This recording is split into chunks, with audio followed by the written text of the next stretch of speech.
Assalamualaikum warahmatullahi wabarakatuh. Bagaimana kabar anak-anak Bapak semuanya? Mudah-mudahan dalam keadaan sehat. Ya, masih dilindungi yang Maha Kuasa. Baiklah anak-anak, untuk hari ini itu kita masih dalam tema 9 ya. Di tema 9 masih di subtema 1. Oke, sebelum kita belajar, alangkah baiknya kita berdoa.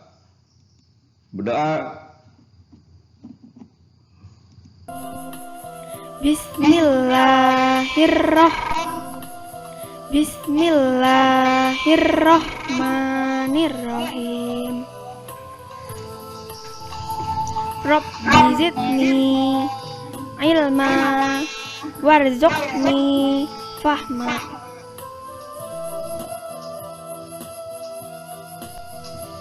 Artinya, ya Allah, tambahkanlah aku ilmu dan berilah aku rezeki akan kepahaman.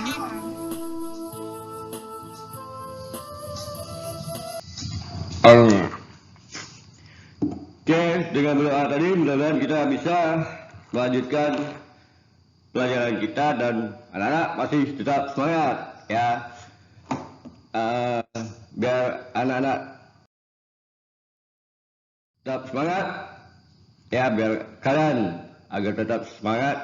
Ayo kita bernyanyi bersama tentang alam bebas ya.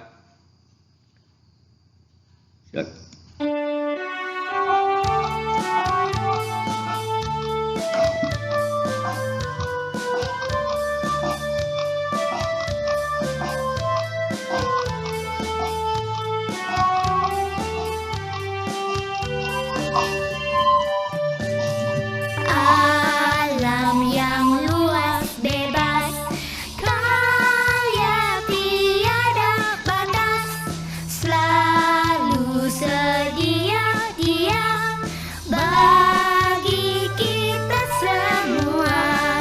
Alam yang indah megah, selalu sedia memberi ajarannya, pandangan luas. Mari kita sekolah di sana agar dapat luaslah pandangan. Di sana kita akan belajar berpandangan luas. Oke, masih ya. Mudah-mudahan dengan lagu itu tadi bisa membuat kita lebih semangat untuk yang namanya cinta terhadap lingkungan ya. Nah, kita dengar aja pesan-pesan lagu tadi ya, bahwa alam itu bisa tempat kita bersekolah, maksudnya bisa kita belajar di situ ya, di alam ya. Oke, jadi mudah-mudahan kalian ya, para siswa Bapak, lebih cinta terhadap lingkungan. Ingat ya, lingkungan itu bukan sekedar terutama lingkungan di rumah ya. Itu bukan sekedar orang tua kita yang menjaga, itu adalah semua penghuni dari rumah kita ya. Oke. Hari ini kita masuk ke pembelajaran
3. Oke.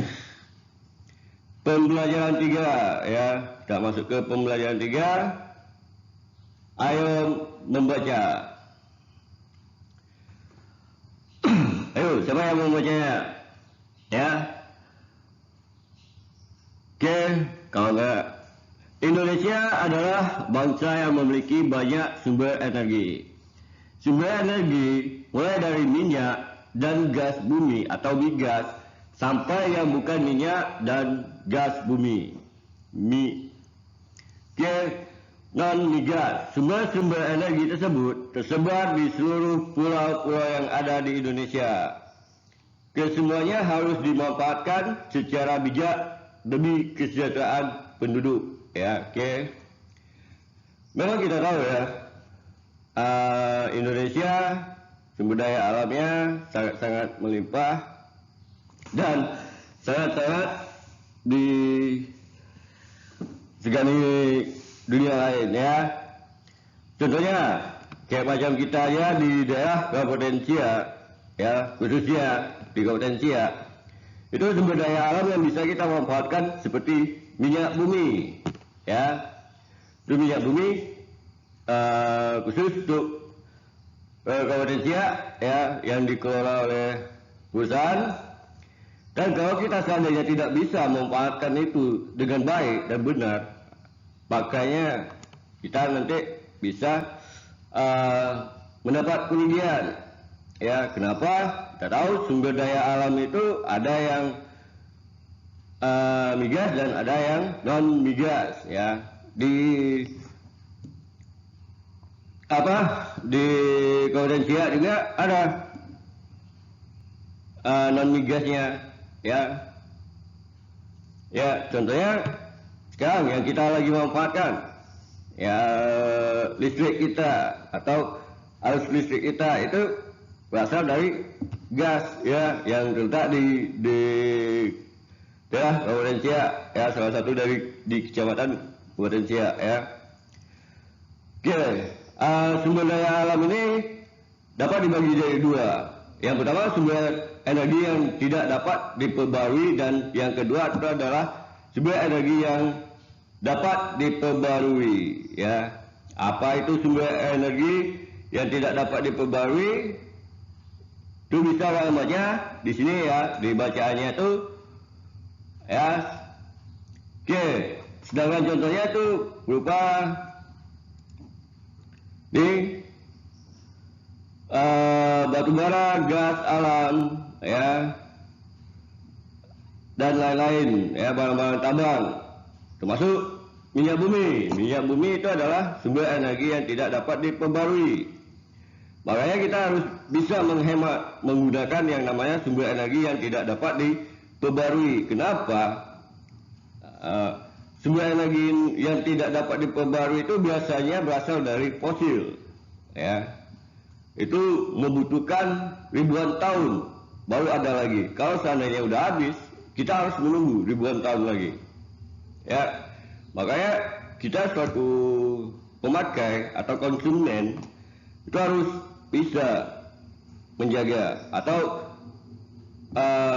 menghematnya. Contohnya misal mentang kita baru pandai naik motor nih, disuruh dak mama pergi ke kedai atau antar ini, padahal rumahnya atau kedainya dekat ya. Ini nak pakai motor juga ya, disuruh pakai sepeda nggak mau, nak pakai motor juga ya. Itu sama aja tindakan kita memboros ya. Jadi kita nggak bisa memanfaatkannya semaksimal mungkin ya. Motor tunduk gimana, atau Honda tuh digunakan untuk pergian jauh. Kalau sekedar pergi kedai ya dekat, apa salah pakai sepeda ya. Oke. Sedangkan yang kedua adalah sumber energi yang dapat diperbarui. Sumber energi yang dapat diperbarui merupakan sumber energi yang tidak akan habis meskipun digunakan secara terus-menerus. Ya, itu sumber energi yang tidak dapat diperbarui. Ya, energinya walaupun kita gunakan tapi dia tidak akan pernah habis. Ya, saya lihat nih gambarnya itu berupa air, ya, itu salah satu contoh sumber energi yang tidak yang dapat diperbarui, ya, atau energi yang tidak habis, ya. Contoh air, matahari, hewan dan tumbuhan. Ya, matahari tidak akan pernah habis, ya. Oke, apa bisa matahari kita gunakan sebagai sumber energi? Itu bisa. Sekarang udah banyak teknologi yang menggunakan energi matahari. Contohnya ada mobil tata surya, ada lampu yang menggunakan tata surya. Mungkin kalau kalian contoh yang paling dekat lah, kemarin itu ada di jambatan Pincit, penyeberangan Pincit, ada lampu yang menggunakan energi matahari, ya. Oke, itu di halaman 16, bisa kalian lihat di halaman 16, bisa kalian baca-baca di situ. Oke, kita lanjut ke halaman selanjutnya. Itu halaman 17. Ayo berlatih, ya, ayo berlatih. Matahari merupakan sumber energi yang terbesar bagi bumi. Energi matahari tidak akan pernah habis bila digunakan. Energi matahari bermanfaat bagi seluruh alam, terutama makhluk hidup. Ya. Ada yang tahu apa kegunaan dari energi matahari untuk makhluk hidup? Oke. Bagi kita aja lah. Bagi kita manusia, kita memanfaatkan energi matahari. Contohnya, gampang ya. Baju kalian basah, mama siap ngering. Dikeringkan kemana? Dijemur di bawah matahari supaya dia kering. Ya, berarti kita udah memanfaatkan sumber energi matahari. Kalau bagi tumbuhan dia membutuhkan energi matahari untuk apa? Ya, ibaratnya energi matahari itu adalah api dari dia memasak, ya.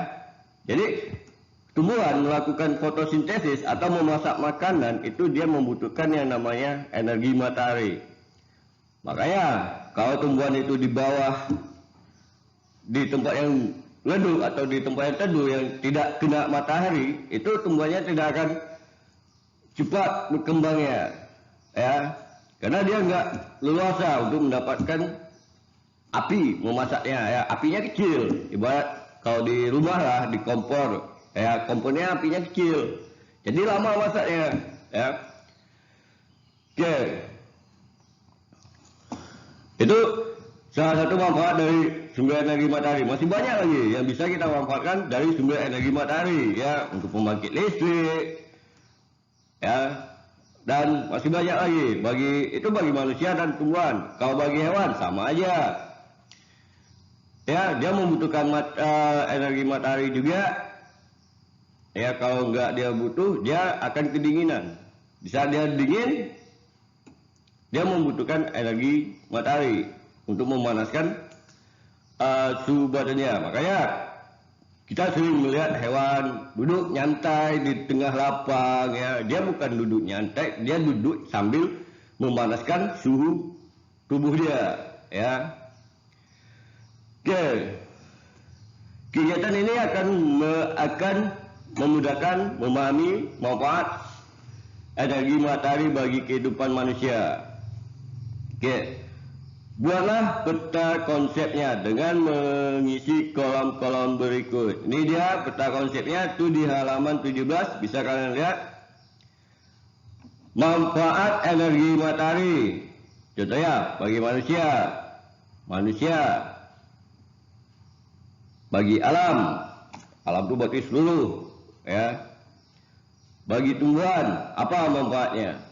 Bagi hewan, apa? Ya. Jadi kalau bagi manusia apa? Contohnya kita untuk menjemur pakaian, untuk mengeringkan pakaian, atau mengeringkan yang basah, lebih cepat kering, supaya lebih cepat kering ya. Oke, jadi tugas yang pertama kalian buat ini peta konsepnya. Oke, boleh buat seperti ini, boleh pakai kolom-kolom aja, atau manfaat energi matahari. 1 bagi manusia, A apa, B apa, C apa. Ya, misalnya manfaat energi matahari bagi manusia. Ya, 1. Atau A untuk menjemur baju, atau untuk mengeringkan pakaian yang basah atau benda-benda yang basah. 2 apa, 3, 4, 5. Nah, jadi 5 manfaatnya yang harus kalian cari. Oke, ini tugas yang pertama. Cuma membuat peta konsep ya.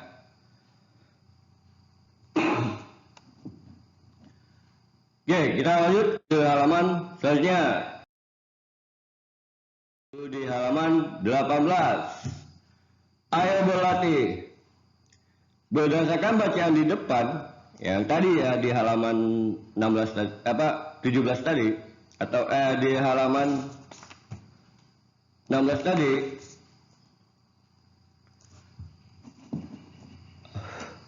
coba identifikasi sumber-sumber energi yang ada di daerahmu, tempat tinggalmu. Oke, jadi di tempat kita apa aja sumber-sumber energi yang ada.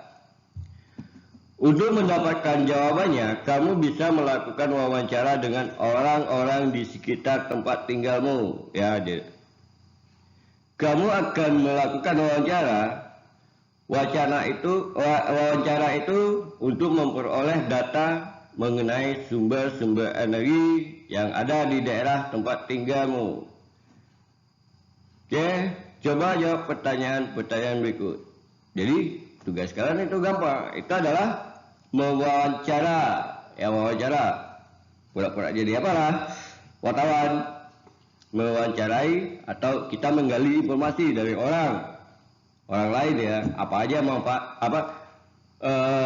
sumber energi yang ada di daerah kita. Oke, sebelum kalian melakukan wawancara, kalian harus membuat yang pertama, siapa narasumber yang akan kamu wawancarai. Siapa kira-kira narasumbernya? Kita tulis. Contohnya mungkin gini, 1 orang tua, ya. 2 siapa kira-kira yang akan kita mau wawancara, ya. Yang ketiga, siapa yang akan kita wawancara? Oke. Pak, boleh orang tua? Oke, nggak apa-apa. Orang tua, ya, kita mau wawancara, atau abang, atau sepupu kita, atau tetangga kita, ya, nggak apa-apa. Yang penting kalian di sini dimintanya 5 orang kan yang harus diwawancara. Yang bapak minta cuma 1, 2, 3 orang. Jadi tinggal 2 orang lagi yang akan kalian cari. Siapa kira-kira yang akan kalian wawancara? Oke, udah kita terpikir, oh ini orangnya yang kita wawancara, oh ini dia. Baru kita melanjut ke tahap kedua. Pertanyaan apa saja yang akan kamu ajukan untuk mendapat data kondisi lingkungan di lingkungan sekitarmu. Pertanyaan, ya. Jadi kalian buat dulu pertanyaannya. Kira-kira apa yang akan kita mau cari informasi, ya. Itu yang kalian harus, sebelum kita wawancara, kita belum menjumpai orang itu, pertanyaan udah kita buat. Jangan pula nanti dah jumpa baru nak bertanya. Nanti hilang. Jadi informasinya nggak dapat, ya. Pak, pertanyaannya gimana? Setiap orang itu sama, ya. Bertanya sama orang tua kita, itu juga pertanyaannya. Bertanya sama orang lain, itu juga yang kita tanya. Tanya yang orang yang ketiga, itu juga yang kita tanya, ya. Contohnya, Ini ada pertanyaan yang pertama, siapa nama bapak atau ibu? Misalnya orang tua kita tanya dulu, siapa nama bapak atau ibunya? Oke, yang siapa nama bapak atau ibu? Ini orang yang akan kita, nama orang yang akan kita wawancara. Ya, ini namanya. Nama orang yang akan kita wawancara itu siapa? Oke, kita tanya, pura-pura nggak kenal aja ya. Walaupun kita sudah kenal. Oke, yang kedua, hewan apa saja yang masih ada dijumpai di lingkungan sekitar bapak atau ibu, ya. Oke, hewan apa saja? Selanjutnya, bisa juga kalian tanya tentang tumbuhan, boleh. Tentang hasil bumi kita, nggak apa-apa, ya. Atau tentang pekerjaan yang memanfaatkan sumber daya alam, ya, tak apa-apa, oke, atau yang lain-lain. Yang penting dia bisa tentang yang namanya sumber daya alam, ya. Apapun itu kalau bikin, berarti ada 3 lagi yang kalian bikin. Nomor 2-nya mungkin tentang hewan. Nomor 3-nya mungkin, nomor 4-nya tentang kegiatan ekonomi yang memanfaatkan sumber daya alam. Yang nomor 5, apa kira-kira? Ya, yang kalian ingin tahu tentang kondisi lingkungan tempat tinggal kita. Oke, dan di saat kita wawancara, jangan lupa ya, kita dengar, kita tulis. Kalau mau nulis, kalau bagusnya, kalau dulu orang wawancara sibuk nulis, ya, karena teknologi sekarang udah canggih, banyak orang menggunakan rekaman. Boleh kalian rekam, ya, wawancaranya, oke. Dan di saat kita wawancara, menjumpai narasumber, walaupun orang tua kita, ya, jangan pula kita bertanya, ngelamun pula gitu, tak kita dengar. Jangan pula, seharusnya bertanya kita dengar dan kita pahami. Ya, jangan pula kita cuek, walaupun kita bertanya sama orang tua kita, ya. Kita anggap bahwa kita adalah seorang wartawan, pencari informasi, ya. Oke. Kamu dalam membuat daftar narasumber dan daftar pertanyaan, ya. Berdasarkan daftar tersebut, lakukan wawancara. Baru kalian melakukan wawancara. Kalian sudah membuat ini yang sudah kalian buat, baru kalian melakukan wawancara. Kalian ketemu narasumbernya. Ya, narasumbernya orang yang 3 orang nih. Kalau di sini dimintanya 5 ya, tapi Bapak minta cuma 3 aja. Jadilah. Ya. Oke. Kita lanjut ke halaman selanjutnya. Itu di halaman 19.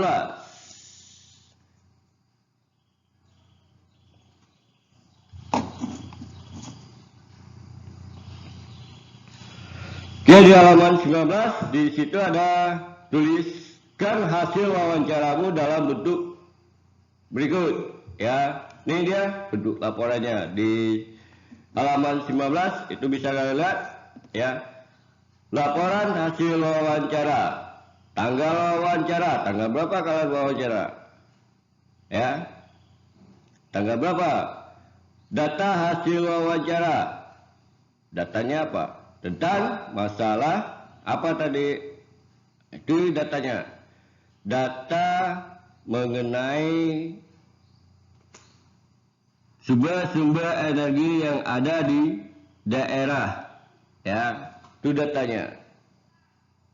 Oke, itu adalah apa lagi, datanya adalah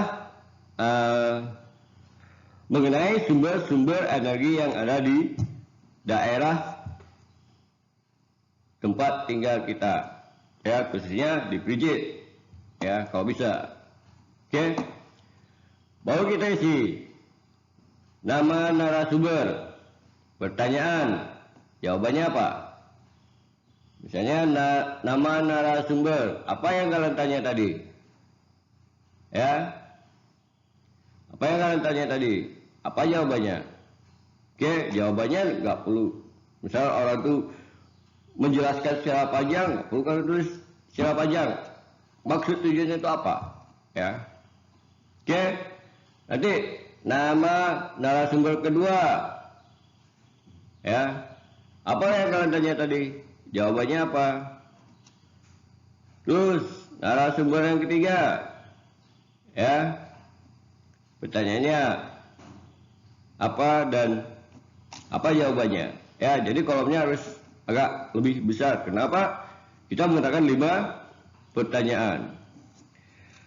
Oke, jadi tugas di pembelajaran 2, ya tugasnya itu cuma ada 2 tugas. Ya, yang pertama kalian membuat peta konsep. Setelah itu kalian mengadakan wawancara. Ya, oke, itu yang kalian lakukan di pembelajaran 3. Oke, mungkin sampai di sini penjelasan dari Bapak. Ya,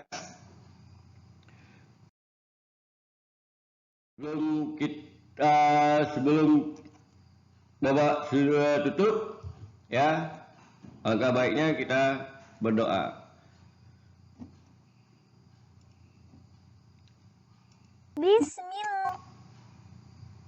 Bismillahirrahmanirrahim. Allahumma inni istaudi'uka ma'alamtanihi faradduhu ilayya inda hajati wala tansanihi ya rabbal alamin. Arti doa belajar dengan menyebut nama Allah yang Maha Pengasih lagi Maha Penyayang. Ya Allah, sesungguhnya kutitipkan kepadamu apa yang telah Engkau ajarkan kepadaku. Maka kembalikanlah dia kepadaku di saat aku membutuhkannya. Janganlah Engkau buat aku lupa kepadanya, wahai Tuhan pemelihara alam. Amin. Dengan bagai doa tadi, maka pembelajaran 3 untuk hari ini setelah berakhir, mudah-mudahan bermanfaat bagi kita semua dan bisa menambah ilmu dan pengetahuan bagi kita semua. Amin. Bapak tutup dengan membaca Alhamdulillah.